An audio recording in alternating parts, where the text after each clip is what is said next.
저는 2005년도 크리스마스를 베이징에서 보내고 그 다음 날 상하이행 기차를 탔습니다.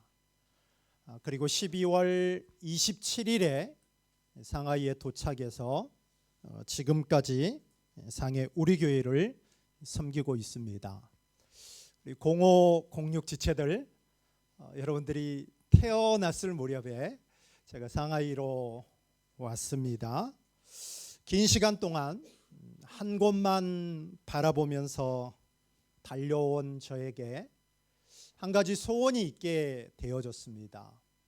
그건 무엇이냐면 상해 우리 교회를 위한 홈커밍 데이를 꼭 한번 가졌으면 하는 마음이 저에게 있습니다. 지난 수년간 우리 교회를 다녀간 분들이 참 많습니다. 그런데 어느 날을 정하여서 우리 모두가 다 함께 모여서 예배할 수 있다라면 얼마나 좋을지 생각을 해봅니다. 이곳 상하이이든지 아니면 한국에서이든지 기회가 되면 꼭 한번 이런 시간을 가져보고 싶습니다. 지금은 우리가 학업으로 또 직장의 일들로 혼자의 몸이지만 그때가 된다라면 혼자가 아니겠죠. 남편이 함께 할 수 있고 아내가 함께 할 수 있고 물론 그 중에 여전히 혼자이신 분들도 있겠죠. 그런데 또 누구는 아마 손자까지 데리고 함께 한다라면 참 그날은 잊지 못할 날이 되지 아니할까 생각이 듭니다. 오해하지 않았으면 좋겠습니다. 제가 그날을 찍어놓고 준비한다라는 것이 아니라 저는 저를 아시는 분들은 아시겠지만 인위적인 부분으로 진행하는 것을 되게 부담스러워합니다. 그리고 싫어합니다. 그래서 이 부분조차도 기대는 하지만 또 기도는 하지만 인위적인 부분으로 결코 하지 아니할 것입니다. 왜 제가 그런 마음을 가졌냐면은 오늘 본문이 이 이야기를 하고 있기 때문입니다. 바벨론에서 해방된 자들이 시온을 향하여 돌아옵니다. 황폐한 땅이 사람들로 가득 채워져서 비좁게 될 정도가 되어지죠. 그리고 여러 민족의 왕과 왕비들이 양부가 되고 유모가 되어져서 앉고 엎고서 돌아와서 시온인 하나님의 백성들을 향하여서 엎드려 절하기 때문입니다. 오늘 본문은 그 내용을 이렇게 표현을 하고 있습니다. 내 발에 티끌을 핥을 것이다.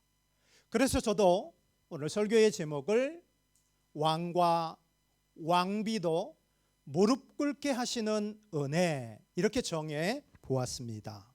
자, 그러면 왕과 왕비가 무릎 꿇게 하시는 그 은혜의 첫 번째는 무엇이냐면 황폐함이 하나님께 무릎 꿇는다라는 것입니다.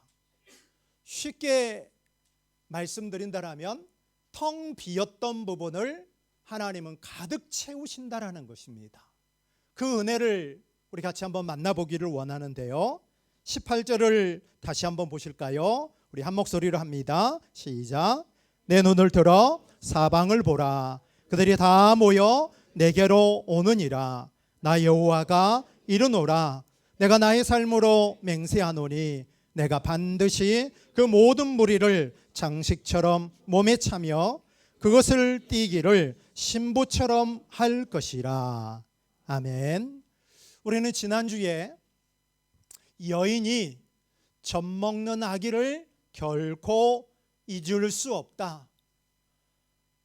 혹여나 여인이 그렇게 잊을지라도 나 여호와는 너희들을 잊지 않고 손바닥에 새겨서 늘 너희를 기억하고 보호하였다 말씀하셨는데 그 말씀의 결과가 이제는 그 억압에서 묶였던 부분에서 자유케 되어져서 본국 자신들의 고국 땅으로 돌아오게 합니다. 그 부분을 우리가 함께 읽었던 18절 말씀은 신부가 폐모를 몸에 치장하듯이 자녀들을 품에 품고 자기의 자랑으로 여기는 이 부분으로 돌아올 것을 말씀합니다. 그러면서 이어지는 19절을 보면 황폐한 땅을 점령했던 자들은 이제는 이 땅을 떠납니다. 그리고 시온의 백성들은 포로에서 자유케 되어짐으로 해방되어져서 돌아와서 너무나 많은 사람들로 가득 참으로 말미암아 이 땅이 비좁게 되어집니다. 백성들의 번성이 땅이 좁을 정도가 되어졌다라고 말씀하고 있습니다. 구약에서 땅이라는, 자손이라는 이 단어들은 정말 중요한 단어들인데 땅이 비좁고 그 후손들이 끊어지지 않고 땅이 충만케 되어졌다 말씀합니다. 마치 야곱이 그렇게 사랑했던 아들 요셉이 죽은 줄 알고 평생 살아왔는데 어느 날 갑자기 이 요셉이 자신을 초청하여서 자기 집안뿐만이 아니라 애굽과 주변 모든 나라를 살려낸 것처럼 잃어버렸던 자들이 살아 돌아온 이 부분이 믿겨지지 아니하는 그 경험으로 어떻게 된 것이지 하면서 감탄하고 있습니다. 그 부분을 새 번역은 이렇게 번역하고 있습니다. 우리 21절을 우리 이 버전으로 같이 한번 보았으면 좋겠습니다. 함께 하실까요? 그때에 너는 마음속으로 이르기를 누가 나에게 이 아이들을 낳아 주었는가? 나는 자식을 잃고 더 낳을 수도 없었는데 포로가 되어버림을 받았는데 누가 이 아이들을 키워 주었는가? 나 홀로 남지 않았던가? 도대체 이 아이들이 다 어디에서 왔는가? 자, 이렇게 놀라고 있는 장면을 우리는 목격합니다. 황폐했던 성읍이 사람들로 가득 채워져서 황폐함이 하나님 앞에 무릎을 꿇고 있다라는 것입니다. 돌아온 자들이 먼저 해야 될 일은 분명히 성전 건축이지만 그러나 본문을 잘 보면 그 성전 건축보다도 더 중요한 것이 무엇이냐면 건물이 아닌 사람이다라는 것을 우리는 알 수 있다라는 것입니다. 이렇게 황폐함이 하나님 앞에 무릎을 꿇게 되어지면 무너진 곳들은 좁을 정도로 채워지게 되고 잃어버렸다라고 생각했던 자식들은 다시 돌아와 품에 안겨지게 되어지는 이 채워짐의 역사가 있다라는 것입니다. 신부가 폐물로 몸을 장식하듯이 하나님은 하나님의 백성들을 회복시켜서 영광 가운데서 그 황폐한 땅을 영혼들로 가득 채워지는 이 번성을 허락하고 있다라는 것입니다. 사랑하는 여러분, 상해 우리 교회에도 이런 회복의 채우심이 있어서 잠깐 나누려고 합니다. 우리가 경험한 분들도 있겠지만 또 경험치 아니하신 분들도 있을 것입니다. 2022년 코로나로 상하이가 봉쇄된 이후 우리 대학부 지체들은 더 이상 이곳에 있을 수 없어서 모두 다 떠났습니다. 단 한 명만 남았을 때가 있습니다.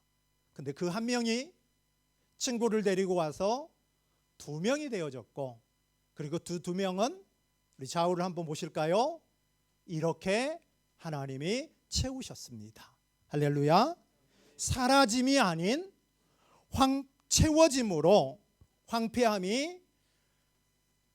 황폐함이라는 이 텅 빔이 하나님 앞에 무릎 꿇게 한 이 부분이 우리 교회 안에도 있었다라는 것입니다.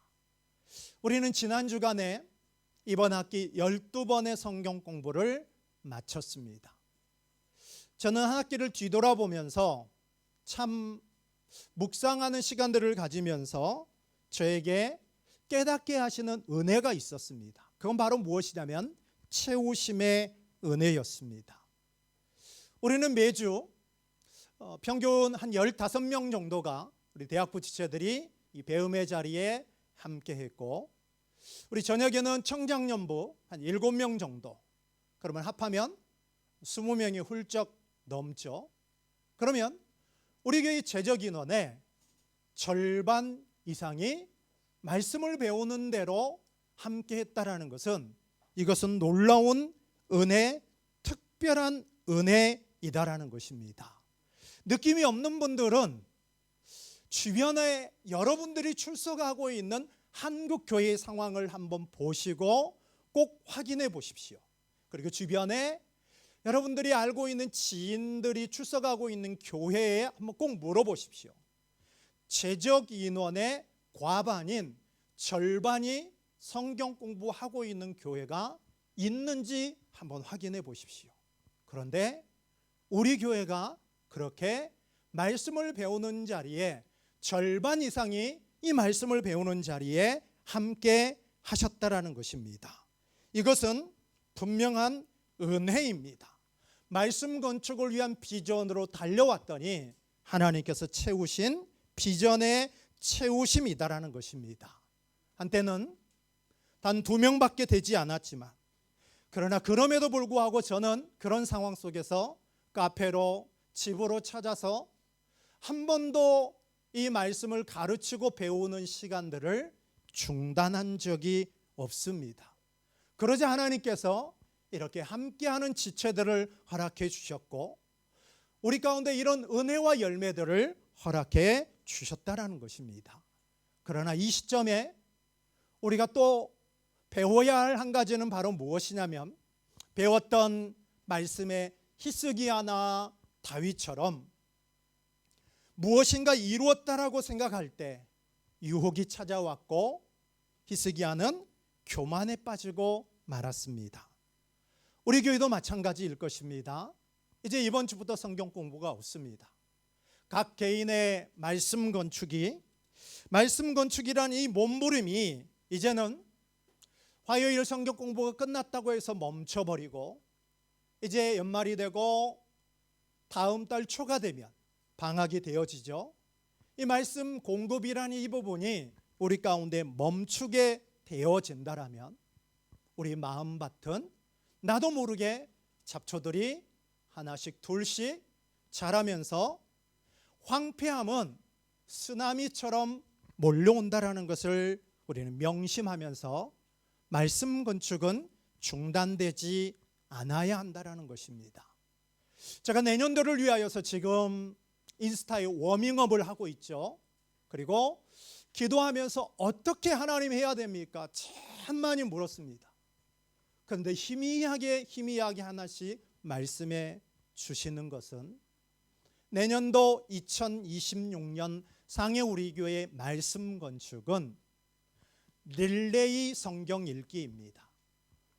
우리가 함께 읽고 있는 4장을 오늘은 내가 다 읽는 것이죠. 그리고 내일은 또 다른 한 사람이 읽는 것이죠. 이런 부분이 자신이 없는 분들은 한 장만이라도, 일주일에 한 장만이라도 내가 이 요일은 내가 이 부분을 책임지겠습니다, 이러면서 공동체 전체가 함께하는 그 부분으로 움직이려고 합니다. 말씀의 문지기가 되는 거예요. 그런데 이런 부분이 만약에 없게 되어진다면 도적들이 쉽게 틈타는, 문지기가 없다라면 그런 부분들이 쳐들어오겠죠. 그런데 우리가 사명감을 가지고 공동체 일원으로서 이 부분을 해나간다면 하나님께서 우리에게 주신 이 비전은 중단되지 않고 말씀의 놀라운 부흥이란 이 부분들을 분명히 허락해 줄 것을 믿습니다. 아멘이 잘 안 되어지더라도 이 부분에 동참했으면 좋겠습니다. 365일 하루도 빠지지 않고 이 부분을 한다는 것은 쉬운 부분이 아닙니다. 저는 지난 7년을 그렇게 살아왔습니다. 여기서 기도하는데 하나님이 막 그 감동 어린 마음을 주셔요. 하나님, 제가 뭐라고 또 이 부분으로, 이 방향으로 내년 안에 그렇게 또 집중하게 하십니까? 저도 잘 모르겠어요. 왜 이렇게 하나님이 말씀이라는 이 부분에 하루도 쉬지 못하고 이 부분에 저의 모든 것을 쏟아붓게 하는지 정확히 모르겠지만, 365일 우리가 이 부분을 완주한다는 것이 쉽지 않겠지만, 그래서 우리는 무엇을 하냐면 지난주 금요일부터 기도하기 시작했습니다. 이 말씀을 여러분 잘 들으십시오. 우리 하십시다가 아니라 이게 잘 안 되어지는 부분들이 분명히 있고 나와 상관없다고 생각하는 분들이 지금 우리 가운데 분명히 있기 때문에 먼저 해야 될 것은 무엇이다라고요? 읽기가 아닌 기도입니다. 아멘. 우리가 이 부분을 놓고 남겨진 20여일 동안 기도하면서 준비한다면 방학도 우리 가운데 헛된 시간이 되지 아니할 것입니다. 내가 멈추면 우리 공동체 전체가 멈추는데 이런 사명감들이 좀 있어야 돼요. 그래야 교회에 대한 애정과 교회에 대한 소속감과 말씀에 대한 그 읽어가는 부분이 때로는 어떤 의미인지 모를 수도 있지만 때로는 그 부분 안에 놀랍게 보여주신 비밀들이 보여지기 시작할 것입니다. 그 부분에 우리 모두 함께 했으면 좋겠습니다. 사랑하는 여러분, 영혼의 황폐함은 말씀이 공급되어지지 아니할 때, 채워지지 아니할 때 우리 영혼이 황폐한다라는 것을 깨달아야 합니다. 하지만 우리가 말씀으로 몸부림치면 우리 앞에 어떤 황폐함이 온다고 하더라도 그 황폐함은 우리 앞에 무릎 꿇고 말 것입니다. 황폐함이 회복되어지기를 바란다라면 먼저 우리가 해야 될 부분이 무엇이냐면 우리 자신들을 비워야 채워집니다. 내 생각을 버리고요, 내 고집을 무너뜨리고 세상 속에서 대안을 찾으려 하지 말고 말씀이신 예수로만 채워질 때 참된 회복됨으로 말미암아 황폐함은 내 앞에 무릎 꿇게 되어지는 이 놀라운 은혜가 남겨진 12월 마지막 날까지 우리 모두에게 있기를 주의 이름으로 간절히 부탁을 드립니다. 두 번째는 세상 권세로 여겨지는 왕들이 하나님의 백성 앞에 무릎 꿇는다라는 것입니다. 왕과 왕비가 우리 앞에 무릎 꿇게 하신다는 약속입니다. 자, 22절을 우리 같이 한번 보실까요? 시작. 주 여호와가 이같이 이르노라. 내가 문 나라를 향하여 나의 손을 들고 민족들을 향하여 나의 기치를 세울 것이라. 그들이 내 아들들을 품에 안고 내 딸들을 어깨에 메고 올 것이며. 아멘. 이 말씀을 보면 하나님이 사인을 내리십니다. 하나님이 손을 들고 하나님이 깃발을 올리시면은 당신의 백성들이 이제는 어떻게 합니까? 고국 땅으로 돌아오게 되는 귀향의 역사가 시작된다라는 것입니다. 하나님이 사인을 보내시는 손을 들고 깃발을 들게 되면 민족들이 하나님의 백성들을 안고 업고 시온을 향해서 돌아온다라는 것입니다. 그래서 우리가 잘 알고 있는 이사야 60장 일어나라 빛을 발하라 그 말씀 가운데 등장하는 말씀, 우리 60장 4절을 볼까요? 동일하게 말씀합니다. 시작. 내 눈을 들어 사방을 보라. 무리가 다 모여 내게로 오느니라. 내 아들들은 먼 곳에서 오겠고 내 딸들은 안기어 올 것이라. 아멘. 사방에서 회복된 하나님의 백성들이 돌아올 때 자손들을 품에 안고 등에 업고 돌아올 것을 말씀합니다. 민족들에 의하여서 쫓겨났는데 이제는 민족들의 호의를 받으면서 안내를 받으면서 시온 이곳으로 돌아온다라는 것입니다. 그런데 그 돌아올 때 그 장면을 23절은 이렇게 말씀하고 있습니다. 민족을 대표하고 있는 왕과 왕비들이 양부가 되어지고 유모가 되어져서 안고 업고 우리를 섬기는 자가 되어져서 우리 앞에 절할 것이라고 말씀합니다. 우리 23절을 한번 보실까요? 시작.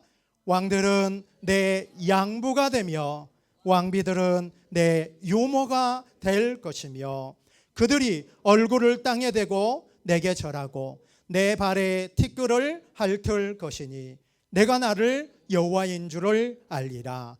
나를 바라는 자는 수치를 당하지 아니하리라. 아멘. 열방이 안고 업고 돌아옵니다. 왕과 왕비가 양부와 유모처럼 하나님의 백성들을 섬깁니다.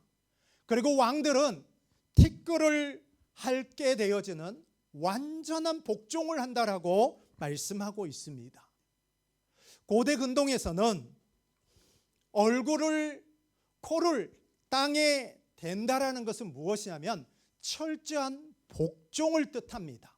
그래서 전쟁에서 패한 나라의 왕이 승리한 나라의 그 왕 앞에 얼굴을 땅에 대는 것이죠.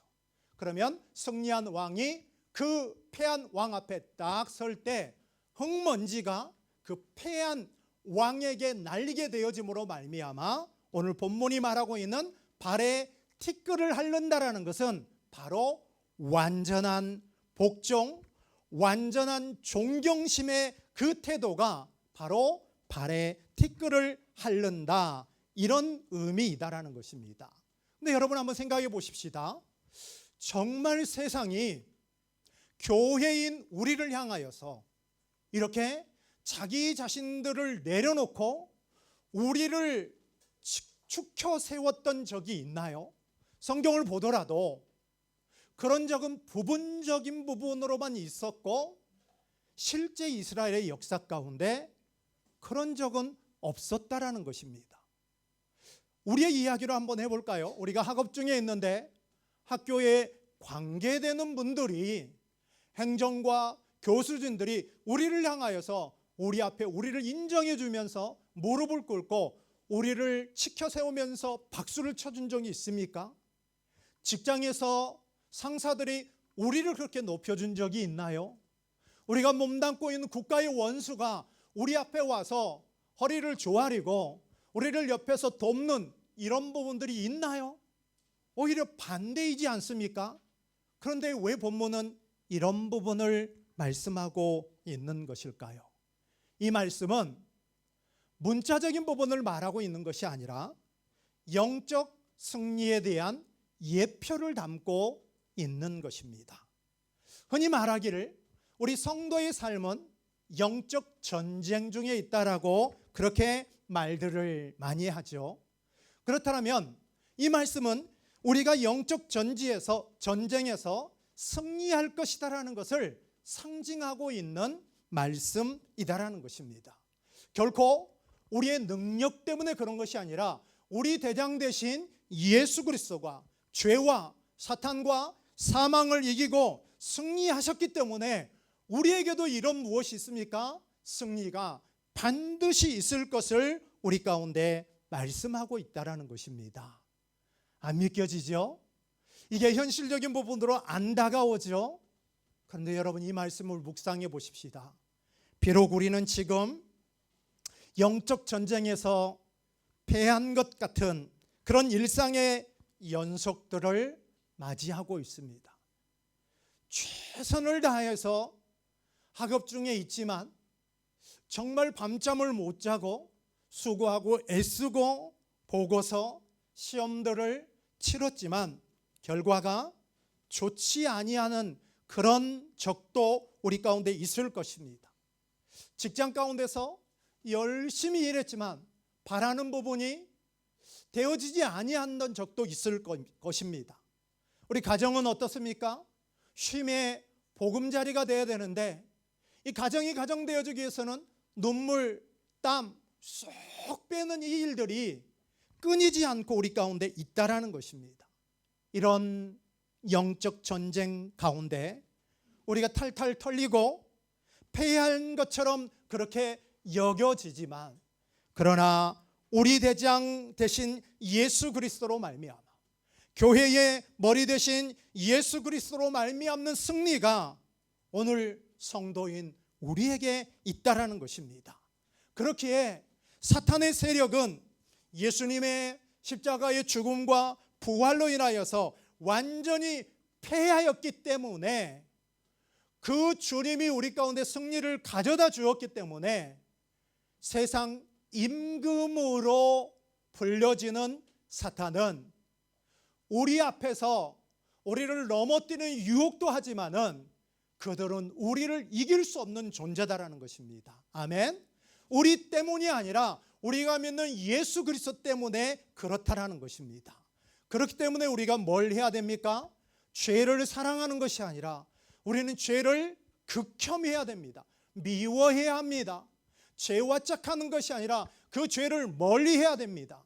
그 부분을 창세기 3장 15절이 선명하게 우리에게 보여주고 있고, 이 구절 말씀이 오늘 본문과 너무나도 잘 연결이 되어집니다. 같이 보실까요? 시작. 내가 너로 여자와 원수가 되게 하고 내 후손도 여자의 후손과 원수가 되게 하리니 여자의 후손은 내 머리를 상하게 할 것이요 너는 그의 발꿈치를 상하게 할 것이니라 하시고. 아멘. 아담이 범죄했습니다.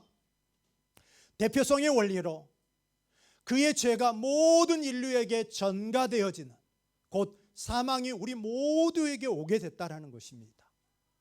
창세기 3장에서 패하고 죄로 가득한 그 상황에서 하나님은 이 약속의 말씀을 아담에게 주십니다.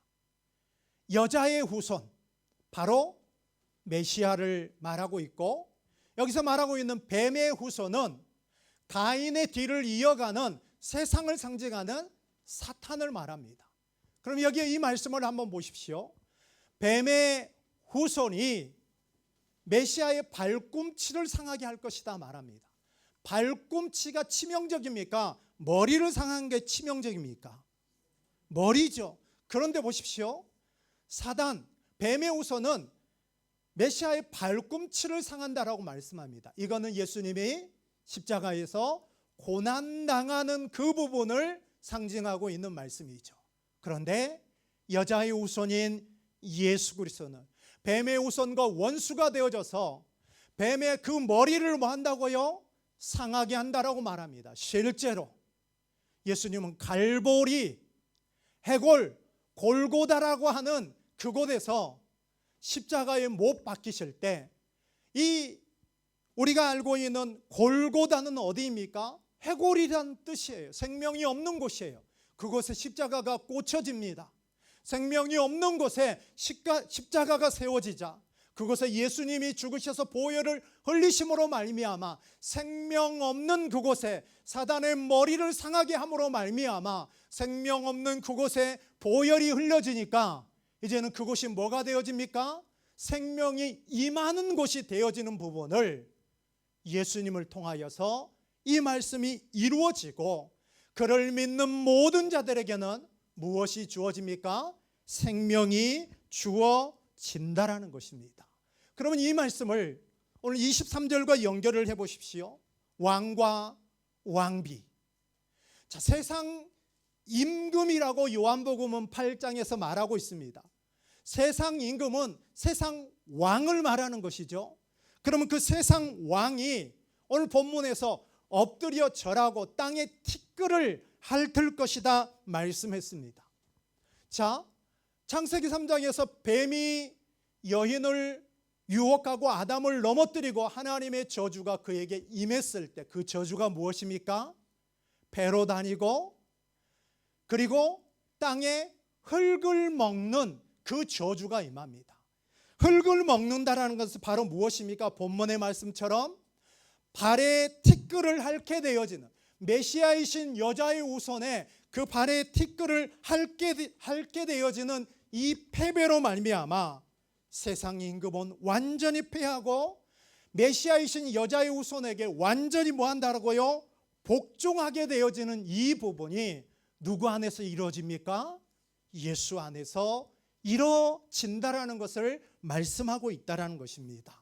세상의 모든 권세, 권력의 상징인 이 왕들이 그리스도 앞에서 무릎 꿇게 될 것을 성경은 분명히 말씀하고 있습니다. 할렐루야. 이것이 세상의 권세, 왕과 왕비가 무릎 꿇게 하시는 하나님의 은혜이다라는 것입니다. 오늘 우리가 보고 있는 이 말씀, 나의 삶 가운데는 결코 이런 일들이 없을 것 같고 우리가 이 땅을 살아가는 모든 시간 가운데 정말 없을 것 같지만, 이상적인 말씀에 국한될 것 같지만, 그러나 이 말씀이 누구 안에서 모두 다 이루어졌다고요? 예수 그리스도 안에서 이 모든 말씀이 다 성취되어졌기 때문에 우리가 사단이 기뻐하는 그 일들을 행하는 존재들이 아니라, 어둠 가운데 행하고 죄와 짝하면서 죄를 사랑하는 것이 아니라 그 죄를 이기신 예수 그리스도를 사랑하고 죄를 미워하며 살아가는 우리가 되어야 한다라는 것입니다. 사랑하는 여러분, 세상이 때로는 부럽죠. 그리고 세상처럼 살고 싶죠. 그러나 여러분, 우리의 대장 되신 예수 그리스도, 그분을 우리는 사랑하고 섬기고 충성해야 합니다. 왜 그렇습니까? 마침내 세상의 권세와 권력은 왕과 왕비들이 그 예수 그리스도 앞에 무릎 꿇을 것이기에 교회와 성도는 세상을 부러워하지 않아야 한다라는 것입니다. 성경의 사람들을 보십시오. 오히려 세상이 하나님의 사람들을 부러워했습니다. 보디발의 아내가 요셉을 그렇게 바라보았고, 스바 여왕이 솔로몬을 그렇게 대했고, 사도행전의 세상이 교회를 향하여서 그리스도인 이러면서 그들 안에서 그리스도의 모습을 보면서 하나님의 영광을 보았다라는 것입니다. 이 영광을 경험하고 보게 되어질 때 그때 나타나는 일들이 바로 무엇이냐면 비로소 하나님을 알게 된다라는 것입니다. 오늘 말씀의 마지막 부분을 한번 보십시오. 23절 마지막 절입니다. 뒷부분을 보면 내가 나를 여호와인 줄 알리라. 나를 바라는 자는 수치를 당하지 아니하리라 말씀하고 있습니다.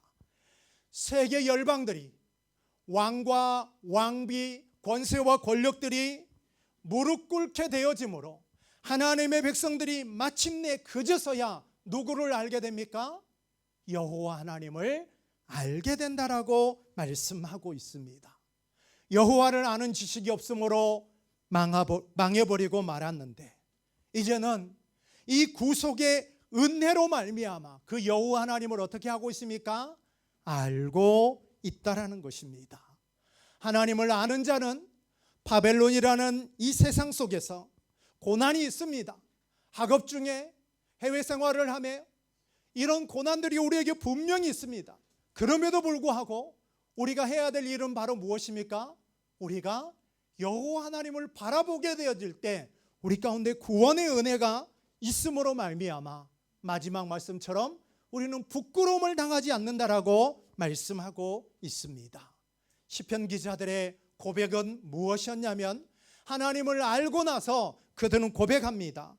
내 눈이 항상 여호와를 바라보겠다라고 고백합니다. 그렇습니다. 우리 눈도 항상 그 하나님을 바라보고 그 하나님을 알므로 말미암아 황폐한 내 심령 가운데 채워지는 그 은혜의 회복이 오늘 저와 여러분 가운데 있기를 주의 이름으로 간절히 부탁을 드립니다. 오늘 말씀의 결론입니다. 회복은 세상의 것들을 소유하고 채우는 것이 아니라 역설적으로 오히려 우리를 비울 때 가능하다라는 것입니다. 나를 비울 때 말씀이신 오직 예수로 채워집니다. 세상을 알 것이 아니라 하나님을 아는 지식이 승리의 비결이고 성령 충만함이다라는 것을 믿으시기를 바랍니다. 황폐함을 회복시키는 충만함, 채우심의 은혜가 남겨진 12월 그 날들 가운데 우리 가운데 가득했으면 좋겠습니다. 모든 권세와 모든 권력의 왕들이 무릎 꿇는 그 이름 누구입니까? 예수 그리스도입니다. 누가 진정한 왕입니까? 나의 진정한 왕 누구입니까? 내가 아닌 주 예수 그리스도임을 고백했으면 좋겠습니다. 기도합니다. 하나님, 우리가 황폐함 가운데 있습니다. 한국 교회가, 우리 민족이 황폐함 가운데 있습니다. 이 황폐함을 채울 수 있는 것은 주 앞에 돌아가는 것입니다. 우리의 죄를 보고 그 죄를 미워하며 내쫓는 것입니다. 하나님, 황폐한 우리들 가운데 찾아와 주셔서 황폐함들이 하나님 앞에 무릎 꿇게 되어지는 회복의 역사들을 개인부터 가정, 우리 민족과 교회에 이르기까지 경험케 되는 은혜들을 허락하여 주옵소서. 열방의 왕들이 우리 발 앞에 발의 티끌처럼 티끌을 핥는다라고 말씀합니다. 성경 가운데 이런 일들이 이루어지지 않았지만 사탄이 마침내 우리 주 예수 그리스도 가운데 복종케 되어지고 패하게 되어짐으로 말미암아 메시아이신 예수님 앞에 절대적인 복종으로 패하고 있는 이 부분을 보면서 우리의 대장 되신 예수 그리스도로 말미암아 하나님, 우리가 온전히 승리하며 나아가는 삶들 될 수 있도록 역사하여 주옵소서. 모든 권세와 왕들이 우리 주 예수 그리스도의 이름 앞에 무릎 꿇을 것을 확신합니다. 우리도 그분과 연합되어져서 세상의 권세와 권력들이 마침내 무릎 꿇게 되어질 그 날을 우리가 기다리면서 오늘을 승리하며 이겨낼 수 있는 승리하는 십자가 군병들 되게 은혜 허락하여 주옵소서. 예수님의 이름으로 기도합니다. 아멘.